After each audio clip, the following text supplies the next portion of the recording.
All right, show me the money. NFL picks for week number 12 here on the podcast. Joining me today to make the picks for Thanksgiving week, a Giants fan who's not too happy with what he saw on Sunday. Phil Fraietta is here. Phil, how are you? I'm okay, Mike. How are you? Doing pretty good. I feel a bit better about my situation after my coach spoke this afternoon because I went on earlier the podcast about how Zach Wilson thing's a disaster. And as of recording this afternoon, Coach Sal as the press conference said basically nothing is guaranteed. Zach Wilson is not guaranteed to have his job, and they're not committing him on Sunday. So progress. He's no longer on scholarship. I guess we'll start with your team. I don't think Salah had a choice there. He's going to lose the locker room if he doesn't make a switch. The players on the team aren't stupid. They know that you guys have a good team. You're better than New England. You should not have lost to them twice, and you lost to them twice because of the quarterback. They Yep. know it. The guys in the room know it. Yeah, they do. When you let up 3 points as a defense in an NFL game, that's amazing that you could lose that kind of a game. Yep. So for Zach Wilson to say, "Oh no, I didn't let down the defense," come on, Yeah. we're not stupid. I mean, I've seen plenty of discourse today on Twitter about him. We've seen all the plays he missed. We've seen the fact his stats are comparable to Marcus Russell, which is not a good thing here. But I think, honestly, I think he's going to start on Sunday. I think it's going to be a quick hooked up. I think if he's struggling the first half, you're going to see Mike White at the end of the game. If he's struggling against the Bear defense, then you got a real big problem because they can't stop anybody. Oh, that's for sure. We'll put my team on the back burner. Let's talk about yours here because obviously, with the two games going on at the same time, I sort of locked on the Jet game here. So, what did you see in this Giant Lion game? Well, look, the Giants have been doing this with smoke and mirrors, and I think that they're starting to come back to earth a little bit, and that's to be expected. They're just not very talented, and on top of that, now they have a ton of injuries, just injuries all over the place. So I'm not expecting much more out of this team. If they get to 9 wins, I'd be surprised. The way I see it, they had a successful season already, even if they were to lose the rest of their games. The fact that they were competitive this year, nobody saw that coming. They're clearly got the right guy in there as a coach. So I'm happy about that. And they've got some pieces at least. Yeah, But I'm not that upset. I wasn't expecting them to be any good this year. yeah, that's true. At the same time, I mean, you're getting here, you're 7-2 entering this game, and you'd say, you know what, this is a bad Detroit team coming in here. Like, we win this game, we're 8-2. We really set ourselves up here. Just we need 2 wins down the stretch to make the playoffs. Now you go from 2 to 3, and I think that makes the job a little harder. Yeah, but again, the line wasn't that. I think it was 3. Yep, it So was. Vegas was not scoring that as a 7-2 team against a 3-6 team. Vegas understood, and they're right. The Giants, yeah, you are what your record says you are, but they're just not that talented of a team. They've won a bunch of games with smoke and mirrors and good coaching. Good for them. I'm happy about it. They're moving in the right direction. The quarterback showed me a lot. He didn't play that well yesterday, but in general, he's shown me a lot. Uh, let's just see how they finish out the year. I'm just have no real high expectation for this team. I don't think they're very good.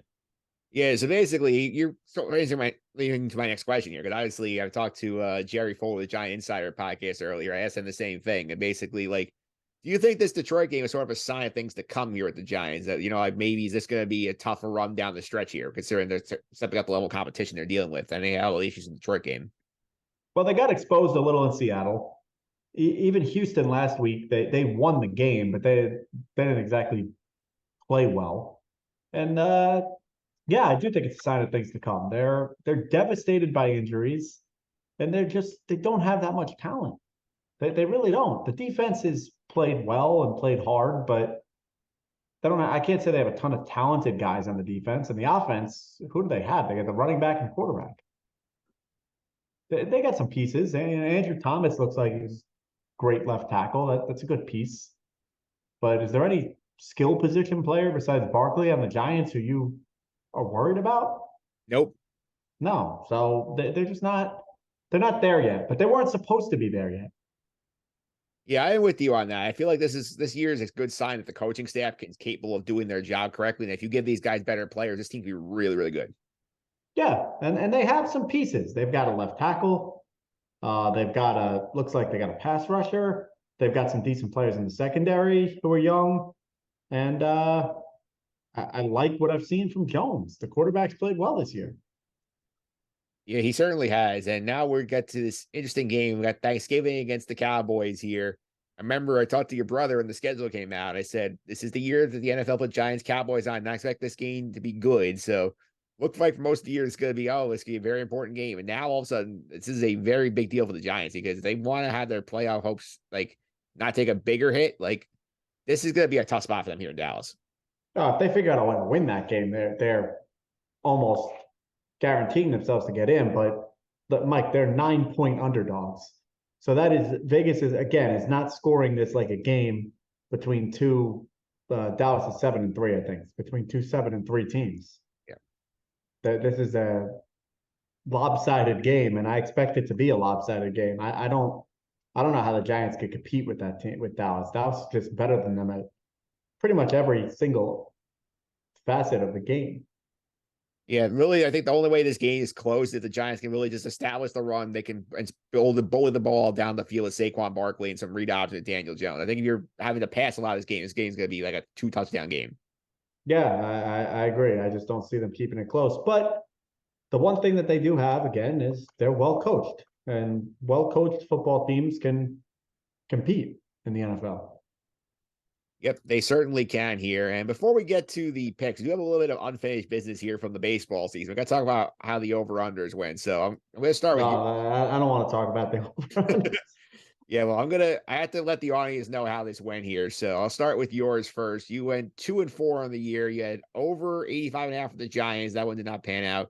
Under 62.5 on the Orioles. That one was a big shocker, but even me.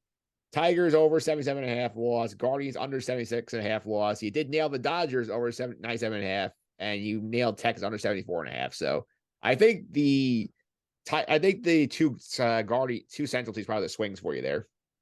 Yeah, the Tigers. I do think they have a lot of young talent, but anybody who follows them closely, their entire pitching staff got injured. Yeah. So once that happened, they had very little chance. The Guardians, I don't think a lot of people saw that coming. They got a lot of good contributions from young players who nobody had ever heard of, like Stephen Kwan and so on. So they were able to put together a pretty good season. Baltimore though was the stunner. I mean, who saw Baltimore going over on that number? That's been a pick that we've had the under on the Orioles. I think that hit 5 years in a row that we've been doing this. Yeah, I mean, we absolutely did hit on the Orioles. I mean, I'm going to the standings now to sort of take a quick peek at Baltimore. I mean, I think did they finish over 500? I think they won 80. They may have even got to 85 wins. Yeah, I'm going to look it up real quick here. Baltimore went 83-79. They finished over 500. So they cleared the number. Yeah, they had a good season. Yep. They absolutely did. And speaking of having a good season here, we're going to go to my picks here. So this was a much more successful run here for me. So I went 5-1, under 74.5 on the Reds, over 83.5 on the Mariners, over 90.5 on the Mets, under 83.5 on the Angels, and under 71.5 on Washington wins. The loss was over 92.5 on Toronto and hit 92. So I almost had 6 for 6. Yeah, you did well. Finally, the Mets hit the over. We've been doing the Mets over forever. Yep. So they finally hit it. Unfortunately, the season didn't end the way you wanted it to, but yeah, your picks look great now. The beginning of the season, the Angels made you sweat a little bit, but then they remembered they were the Angels. Yeah, it was like that big 14-game losing. Okay, I got that one in the bag. Yeah, that's fine. But otherwise, yeah, very very good. Not a good year for me on the picks, but a good year for you. Yeah, I bet all of those, so I did make some money back on a lot of those. I bet all mine, so I lost some money. Yeah. All right. Let's now get to the reason why you're here, which is the pick. So we're going to take a look back at last week here, week 11 on the podcast here. Troy Moriello was here. He went 1-1-1 on the week. He had the push in there too. He won with the Chargers, getting 6.5 on Sunday Night Football against the Chiefs. They covered the number because the Chiefs came back one late. He pushed on the Bears, getting to 3. They lost by 3. He lost with the Broncos, laying 2.5 against the Raiders. They lost in overtime. 1-1-1 on the year, 15-17-1 overall for the visitors. And the Broncos, man, just killing people. Yeah, I would not. I'm not touching Denver. No, thank you. Yeah. All right. Next up here, my picks here. I had the number wrong on the Giants again. I didn't fix that, but I had them laying the 3 against Detroit. They lost that one badly. I had the Texans thinking the Commanders asleep on that game. They did not, so I did not get the 3.5. Steelers, I thought I was going to get for a minute there when it was in the fourth quarter. Then they kind of wilted down, so I lost the +5 there. So 0-3 week for me, which is not very good at all. They stink. 13-20 overall, so not a good year for me. Yeah, well, we got time to turn around, but hopefully not this week. Yeah, we'll see here. We're going to go now to the picks for the week. So I'm going to go as the guest. You can go first. Where are you going here with pick number 1? Sure. I'll start on Thanksgiving. I'm not touching the Giant game, even though I considered taking the Cowboys. I just don't want to do it because I'm a Giants fan. But I will take Buffalo. It's looking like -9 right now. I think it was -8.5 when I looked at it earlier, but I'll take it either way. I think that Buffalo is going to come out and play a statement game. They haven't really been playing that well for the past month or so. You guys beat them, and they've kind of limped by to win some of these games. I think they're going to go out to Detroit and just blow them out. I think the Bills are really going to show America that they are still a legitimate Super Bowl contender. I like this pick too. I think this is a good spot. I didn't touch it because I had other ones I like better, but I think this game, I love the fact that, Detroit, I think everybody's going to start hyping them. Oh, they've won 3 in a row because they sneak back in this Thanksgiving home magic. This is a prime time for Buffalo going here and win by 2 touchdowns. Yeah, I think Buffalo goes in there and just completely blows them out.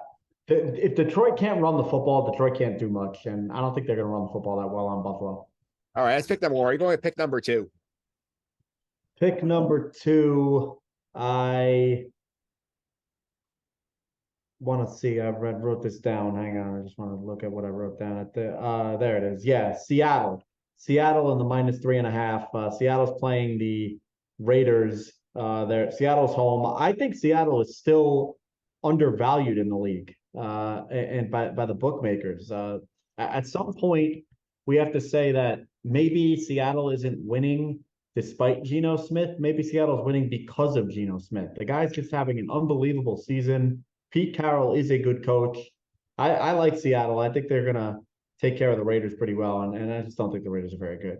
The Raiders are not very good. I mean, we've seen them they lost to the Jets Saturday Colts. They should have lost to the Broncos, but Denver decided Denver at the end of the game here. And I think 4 at home is not a lot in this game here. I like Seattle here, win by touchdown. Yeah, that's what I expect. And at some point, we have to say, hey, Geno Smith, the guy's just having a good year. He really is. He absolutely is here. Where are you going with pick number 3? So I'm going to go back to Thanksgiving. I'm going to go to the night game on Thanksgiving. And I'm going to take the Vikings, who are now laying 2.5 to the Patriots. I think that is a good line for the Vikings. I don't think the Patriots are that good. I think that they have been fortunate to beat your team a couple of times because of just abysmal quarterback play by your quarterback. Kirk Cousins a lot better than your quarterback. And the Patriots, they can't score. They cannot move the ball. Mac Jones can't move the ball. I don't think they're that good. I know the Vikings just got blown out, but I still think the Vikings are a pretty good team. I think they bounced back from that blowout and beat the Patriots by a touchdown. Yeah, that's a good point. I'm going to start my picks. I think your family play with you on the Vikings here. I love this game here. I had it in -3. So as I put it on the board for us here. Regardless here, I think it's a massive overreaction to what happened in week 11 here with the Vikings losing to Dallas the way they did. I mean, New England's only 2 wins this year against winning teams came against the Jets because Zach Wilson could not move the ball at all. They did not function on offense. Mac Jones is not good. They're going on the road against a quality football team, and they're going to get a very, very, very angry Vikings team coming off that game. So this is one where I could see Justin Jefferson running laps around the New England secondary. They're going to put up a lot of points in this game. They're very angry. I think it's going to end very poorly for New England. So I'm with you on the Vikings.